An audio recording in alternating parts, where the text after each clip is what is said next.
कैसी तेरी खुदगर्जी पार्ट 3। पापा की बात सुन कनक को एक और शौक लगा था। कनक अपने कांपते हाथों से उस रिपोर्ट को उठाकर देखा तो उसकी रिपोर्ट में 3 मंथ प्रेग्नेंट बता रहा था। कनक के पापा अधिराज जी ने कनक से कहा, क्या मैंने तुम्हें इसीलिए फ्रीडम दी थी कि तुम यह सब काम कर सको? क्या मैंने इसलिए तुम पर भरोसा करके तुम्हें अंकित के साथ छोड़कर गया था कि जब मैं वापस आऊँ तो तुम किसी और का बच्चा लेकर घूमो? तुम्हें याद भी होगा कि तुम्हारे पेट में किसका बच्चा है। मुझे इस वक्त तुम्हें अपनी बेटी कहते हुए भी शर्म आ रही है।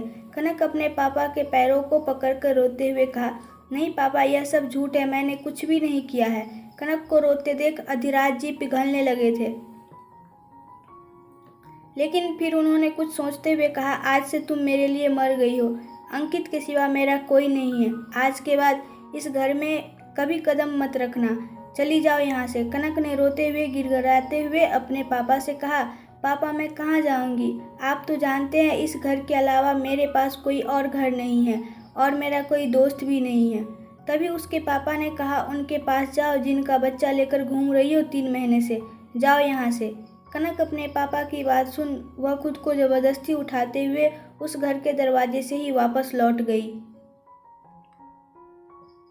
सिंघानिया इंडस्ट्रीज में वंश लैपटॉप में कनक की एस्कॉर्ट गर्ल की न्यूज़ देखते हुए कहा, प्लान बी स्टार्ट। अब तुम्हें पता चलेगा मिस्टर अधिराज गोयल, जब अपनी बेटी एक एस्कॉर्ट गर्ल बनती है तो कैसा लगता है। उसने सामने बैठे फोटोग्राफर से कहा, बहुत ही अच्छा काम किया तुमने, इसमें मेरा चेहरा कहीं नहीं दिख रहा है, गुड जॉब। इतना कहकर वंश ने अपने सामने बैठे गायनेकोलॉजिस्ट से कहा, क्या तुमने मिस गोयल की फेक प्रेगनेंसी रिपोर्ट उसके पापा के हाथों में दी थी? वंश की बात सुन उस डॉक्टर ने हाँ कह दिया। उन दोनों को वंश चेक देते हुए कहा, कुछ दिनों के लिए यह शहर छोड़ दो क्योंकि मिस्टर गोयल तुम्हें पागल कुत्तों की तरह ढूंढ रहा होगा। वंश की बात सुन दोनों आदमियों ने चेक लिया और उसके कैबिन से चले गए। वंश अधिराज जी की तस्वीर पर क्रॉस लगाते हुए कहा, बहुत शौक है ना तुम्हें लोगों की बेटियों को, बहन को किडनैप कर एस्कॉर्ट गर्ल बनाने का और उनको बेचने का, उनसे ज़बरदस्ती एस्कॉर्ट गर्ल का काम करवाने। अब तुम भी अपनी बेटी को उसी तरह देखोगे। तुम्हारी बेटी दिखने में जितनी मासूम है तुम उतने ही ज़्यादा कमीने हो। तुम्हारी हर गलती की सज़ा तुम्हारी बेटी को मिलेगी ताकि तुम्हें भी एहसास हो दर्द होता क्या है। तुम अपनी बेटी से बहुत प्यार करते थे ना, अब तुम अपनी उसी बेटी से नफरत करोगे क्योंकि तुम्हारी बेटी ने वह काम किया है जो तुम औरों से करवाते थे। तुम्हें अपने सच खुलने का डर होगा। तुम्हें आज एहसास होगा कि बेइज्जती किसे कहते हैं। इतना कहकर वंश राय सिंघानिया अपने जैकेट उठाकर पहनते हुए ऑफिस से निकलकर कार में बैठकर कार को तेजी से ड्राइव कर वहां से निकल गया। जंगल में मिस्टर अधिराज गुस्से से अपने आदमियों की तरफ देखते हुए कहा, उसने मेरी सबसे बड़ी कमजोरी पर हाथ रखा है। उसने इस बार मुझे नहीं, मेरी बेटी को अपना मोहरा बनाया है। अधिराज जी अपने सामने खड़े अपने असिस्टेंट से कहा, नकुल तुम्हें हर वक्त कनक पर नज़र रखनी होगी। उसे हर प्रॉब्लम से तुम्हें प्रोटेक्ट करना होगा। कनक को खुद से दूर करना जरूरी था ताकि उसे लगे कि वह अपने प्लान में कामयाब हो गया है। नकुल तुम मौका पाते ही कनक को किडनैप कर शिमला लेकर जाओ। मैंने अंकित को वहां भेज दिया है। एक बार अगर कनक वहां पहुंच गई तो उसे किसी का खतरा नहीं होगा। कुछ महीनों के बाद यह सब शांत होने के बाद मैं कनक को वापस यहाँ लेकर आऊँगा ताकि वह अपना सपना पूरा कर सके। उसने अपने सपने के लिए बहुत मेहनत की है। मैं अपनी बेटी के सपने को इस तरह खत्म होते नहीं देख सकता। मेरे गलत काम की सज़ा मेरी बेटी को नहीं मिलेगी।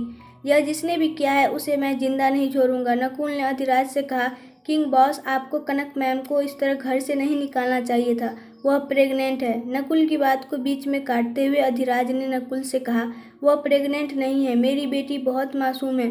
उसे तो एस्कॉर्ट गर्ल का काम भी नहीं पता कि एक एस्कॉर्ट गर्ल क्या करती है। यह सब उसने किया था। वह प्रेगनेंसी रिपोर्ट फेक थी। वह चाहता था कि मैं रिपोर्ट को देखकर अपनी बेटी को अपने घर से निकाल दूं और मैंने उसके प्लान को सक्सेसफुल होने दिया। लेकिन आज मैंने अपने दिल के टुकड़े को बहुत चोट पहुंचाई है तो उसकी सज़ा मैं उस कमीने को ज़रूर दूंगा। मेरी लाडो के एक एक आंसू की कीमत उस कमीने को चुकानी पड़ेगी जिसने भी किया है। वह अच्छे से मेरे बारे में जानता है। वह मुझे दर्द देना चाहता है, मुझे एहसास कराना चाहता है कि मैं जैसा लोगों के साथ करता हूँ तो आज मेरे साथ वैसा ही हो रहा था। तो मुझे कैसा लग रहा होगा। उसने बहुत सोच समझ कर यह चाल चली है। नकुल, तुम्हें कनक को जल्द से जल्द किडनैप करना होगा। अगर मेरी बेटी उसके हाथ लग गई तो वह मेरी बेटी को बहुत परेशान करेगा। मुझे दर्द पहुंचाने के लिए जाओ, नकुल और कनक पर नज़र रखो और मौका पाते ही उसे किडनैप करो। अधिराज की बात सुन नकुल वहां से चला गया। सुबह से शाम हो गई थी और कनक एक पार्क में बैठी रही। उसे वक्त का जरा भी पता नहीं चला। तभी एक गार्ड ने आकर कनक से कहा, मैडम, अब आपको यहाँ से जाना होगा। मुझे पार्क के गेट में लॉक लगाना है। उस गार्ड की बात सुन कनक चेयर से खड़ी होकर उस पार्क से निकलकर सुनसान रोड पर बेसुध सी चलने लगी। उसे समझ नहीं आ रहा था कि वह कहाँ जाए। तो वही दूसरी तरफ वंश पागलों की तरह कनक को ढूंढते हुए स्टीयरिंग पर मारते हुए कहा, डैम इट, कहाँ गई तुम? तुम्हें जमीन खा गई या आसमान निगल गया? कनक रोड पर चल रही थी। शाम का वक्त हो गया था, इसलिए वह रोड बिल्कुल खाली था। तभी दो ब्लैक कार कनक के पीछे आकर रुकी। ब्लैक कार में से नकुल बाहर आया। बाहर आकर कनक के पीछे जाते हुए कनक के पीछे से शोल्डर पर हाथ रखा तो कनक डर से नकुल के सामने पलटकर नकुल को देखने लगी। कनक जैसे ही कुछ बोलने को हुई, इतने में नकुल ने अपने हाथों से कनक के गर्दन पर मार दिया। नकुल के ऐसे गर्दन पर मारने से कनक बेहोश हो गई और वह जैसे ही गिरने को हुई, नकुल ने कनक को अपनी बाहों में पकड़ लिया। नकुल कनक के चेहरे को देखने लगा। कनक की आंखें बिल्कुल सूज गई थी। उसका फेस पूरी तरह से रेड हो चुका था। कनक के चेहरे की मासूमियत देख नकुल ने कहा, सॉरी मैम, लेकिन आपकी ज़िंदगी बचाने के लिए आपको थोड़ा दर्द और बर्दाश्त करना पड़ेगा, वरना जिसने आपके साथ इतना सब कुछ किया है वह आपके साथ और भी बहुत बुरा कर सकता है। इतना कहकर नकुल कनक को अपनी बाहों में उठाकर कार के पास जाकर कार की बैक सीट का डोर ओपन कर कार के बैक सीट पर कनक को लेटाकर खुद पैसेंजर सीट पर बैठते हुए ड्राइवर से कहा, एयरपोर्ट चलो। नकुल की बात सुन ड्राइवर ने कार को एयरपोर्ट की तरफ मोड़ लिया। कुछ वक्त बाद नकुल की कार एयरपोर्ट पर आकर रुकी। एयरपोर्ट इस वक्त पूरी तरह से खाली था क्योंकि इस एयरपोर्ट पर सिर्फ इमरजेंसी लैंडिंग होती थी। नकुल कार से बाहर आया तो उसके सामने चॉपर रेडी खड़ा था। चॉपर में सिर्फ कनक के बैठने की देरी थी। नकुल कनक को अपनी बाहों में लेकर चॉपर की तरफ बढ़ने लगा, लेकिन तभी उसकी नज़र साइड से आती फुल स्पीड ब्लैक कार पर पड़ी। उस कार को चॉपर की तरफ बढ़ता देख नकुल डर गया और वह कनक को लेकर पीछे जाने लगा। तभी वह कार उस चॉपर से जाकर टकरा गई और एक बहुत जोरदार का ब्लास्ट हुआ। नकुल के साथ आए बॉडीगार्ड नकुल और कनक को प्रोटेक्ट करने लगे। तभी नकुल की नज़र सामने से आते इंसान पर पड़ी जो ब्लास्ट के बीचों बीच से आ रहा था। लड़के को देखकर नकुल हैरान था। यह लड़का कोई और नहीं बल्कि वंश था। वंश अपने प्रोटेक्शन जैकेट को उतारकर फेंकते हुए नकुल के पास आकर नकुल से कहा, इतनी भी क्या जल्दी है मिस्टर नकुल मेहता? अपने सामने खड़े लड़के को अपने बारे में जानते जान नकुल हैरान था। नकुल ने हैरानी से सामने खड़े वंश से पूछा, कौन हो तुम और मेरा रास्ता क्यों रोक रहे हो? वंश ने अपनी एक्सप्रेशन लेस चेहरे से नकुल से कहा, मेरी पहचान तुम्हारी मौत की वजह बन जाएगी, बेहतर है कि हम अनजान ही रहे। नकुल ने मुस्कुराते हुए कहा, डायलॉग अच्छा मारते हो, मुझे डायलॉग मारने वाले इंसान पसंद नहीं हैं। तुमने हमारे चॉपर को ब्लास्ट कर खुद के लिए मुसीबत पैदा कर लिया है। वंश ने कनक की तरफ इशारा करते हुए कहा, यह मेरी टारगेट है, इसे मेरे हवाले कर दो। मैं तुम्हें यहाँ से जिंदा जाने दूंगा, वरना मुझे दूसरे तरीके भी आते हैं। नकुल अपने सामने खड़े वंश की बात सुन कहा, वह कोई टारगेट नहीं, मेरे बॉस की बेटी है और इनकी प्रोटेक्शन मेरी रिस्पॉन्सिबिलिटी है और मैं अपनी रिस्पॉन्सिबिलिटी से पीछे नहीं हटता। तुम मुझे बताते हो तुम हो कौन या मरना पसंद करोगे? नकुल की बात सुन वंश ने नकुल के पैरों पर शूट कर दिया। ऐसे अचानक से फायरिंग होने से नकुल संभल भी नहीं पाया और वह घुटनों के बल कनक को लेकर गिर गया। नकुल के बॉडीगार्ड जैसे ही वंश पर गोली चलाते, वंश गन को कनक की तरफ पॉइंट करते हुए कहा, अगर किसी की भी गन से एक भी गोली निकली तो मेरी गन की सारी बुलेट इस लड़की के भेजे के पार होगी, तो अपनी गन फेंक दो। नकुल दर्द से कहारते हुए अपने आदमियों को गन फेंकने का इशारा कर दिया। वंश नकुल के हाथों से कनक को अपनी बाहों में लेते हुए अपनी गन नकुल की तरफ पॉइंट करते हुए नकुल से कहा, तुम मेरा नाम जानना चाहते थे ना, तो सुनो, मेरा नाम है वंश राय सिंघानिया और अपने बॉस से कह देना कि उसकी बेटी बहुत जल्द वंश राय सिंघानिया की मिसेज बनेगी और वंश राय सिंघानिया की मिसेज उसके इलीगल बिल्डिंग को बहुत जल्द ब्लास्ट भी करेगी। नकुल ने भी अपनी गन निकालकर वंश की तरफ शूट कर दिया। पहली बुलेट से तो बच गया, लेकिन दूसरी बुलेट वंश के शोल्डर के आर पार हो गई। वंश ने भी अपनी गन से नकुल को शूट कर दिया। वह बुलेट नकुल के चेस्ट में लग गई, जिससे नकुल जमीन पर गिर गया। सभी बॉडीगार्ड जैसे ही वंश के पीछे भागते, वंश कनक के फोरहेड पर गन रखते हुए सभी बॉडीगार्ड को पीछे रहने का इशारा दिया। तभी वंश के सामने 5 से ज़्यादा कार आकर रुकी। एक कार में से यश बाहर आया और उसने कार की बैक सीट का डोर ओपन कर दिया। वंश कनक को लेकर कार की बैक सीट पर बैठ गया और वह सभी कार वहां से चली गई। कुछ वक्त बाद कनक को होश आने लगा था। कनक ने जब अपनी आंखें खोली तो अपने सामने वंश को देख हैरान हो गई। कनक सीट पर बैठते हुए वंश को कसकर गले लगा लिया। कनक के ऐसे गले लगाने से वंश बर्फ की तरह जम गया। तो वही यश जो पैसेंजर सीट पर बैठा था, कनक के ऐसे एक्शन से वह भी हैरान हो गया, क्योंकि आज तक उसके बॉस के आसपास भी एक लड़की नहीं आई थी। आज पहली बार एक लड़की ने उसे ऐसे गले लगाया था। वंश अपने हाथों से कनक के शोल्डर को पकड़कर कनक को खुद से दूर करते हुए कनक से कहा, क्या कर रही हो तुम? मैंने तुम्हारी जान इसलिए नहीं बचाई है कि तुम मेरे करीब आओ। तुम बताओ तुम कहाँ रहती हो, मैं तुम्हें वहाँ ड्रॉप कर देता हूँ। वंश के इतने रूड बात करने से कनक को अच्छा नहीं लगा।